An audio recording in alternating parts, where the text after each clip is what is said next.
भन्नाट रेसिपीमध्ये आपलं खूप खूप स्वागत. मी राजेश्री कदम. चला आज मस्त मेथीच्या मुठ्या घेऊन आले. इतके चविष्ट लागतात हे पापडोनी तुम्हाला दाखवते. अगदी सॉफ्ट होतात. गार जरी झाल्या तर चविष्ट लागतात. त्यासाठी अर्धी वाटी रवा घेतलेले.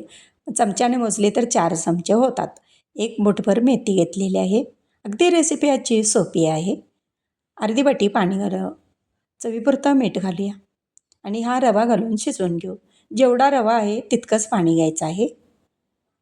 आता ही मेथी कट करून घेऊ आणि पटकन होणारी रेसिपी आहे. जर तुम्ही वेगळ्या पद्धतीने मोठ्या करत असेल बेसन वगैरे वापरून, ती जर करत असेल आणि ही सुद्धा करून पहा. म्हणजे दोन्हीपैकी तुम्हाला कुठल्या चविष्ट लागतात ती करू शकता. प्रत्येकाची बनवण्याची मेथड वेगवेगळी असू शकते. तर ही वाटीभर झालेली आहे कट करून मेथी. त्याच्यामध्ये शिजलेला हा रवा घालूया आणि ही सुद्धा भारी लागते. म्हणजे बेसनचं जर तुम्ही बनवत असाल तर सांगते हां. एक मिरची घेतलेली आहे बारीक कट करून आणि त्याच्यामध्ये आता अर्धी वाटी कोथिंबीर घालूया. थोडीशी कांद्याची पात कवळी घेतलेली कट करून. 1 चमचा आलं लसणाची पेस्ट घेतलेली आहे. चवीला भन्नाट लागते ते म्हणून. अर्धा चमचा हळद घालूया. आता त्याच्यामध्ये चिली फ्लेक्स घालूया थोडीशी. आता जास्त नाही घालायचे तिखट, कारण मी आता मिरची वापरले म्हणून थोडंसं वापरते. अर्धा चमचा अख्खे जिरे, 1 चमचा तीळ घेतलेला आहे आणि थोडासा लिंबू पिळून घेऊ. म्हणजे चविष्ट लागते, आंबट तिखट छान लागते. हवं तर तुम्ही चिमटभर साखर देखील घालू शकता त्याच्यामध्ये. तर साखर मी इथं वापरणार नाही आहे. आता हे छान मळून झालेलं आहे. याचा मी आता गोल आकार देणार आहे.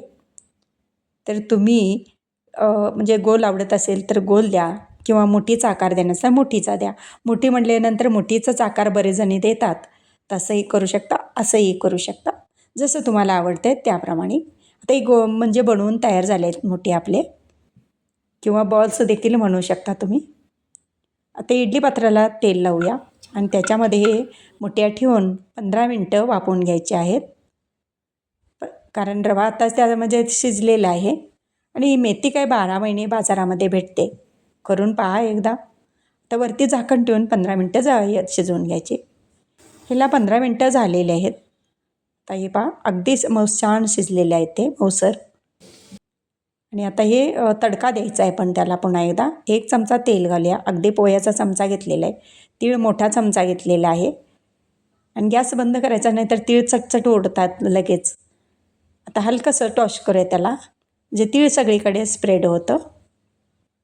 असं हलकंसं टॉश करायचं त्याला.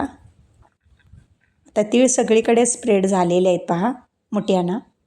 दिसायला किती सुंदर दिसतात ना, खायला तितकेच चविष्ट लागतात. तर या काढून घेऊ मुठ्या. त्याच्यावरती थोडीशी कोथिंबीर टाकूया आणि ही तयार आहे आपली मेथीच्या मुठ्या. कशी वाटली रेसिपी मला सांगायला विसरू नका कमेंटमध्ये. माझी रेसिपी व पदार्थ आवडल्या चॅनलला सबस्क्राईब करा, बेल आयकॉन दाबा, लाईक करा, इतरांना शेअर करण्याचं विसरू नका, तसंच कमेंट करण्याचं विसरू नका. आपल्यासाठी असेच नवनवीन पदार्थ आणीन. तोपर्यंत धन्यवाद.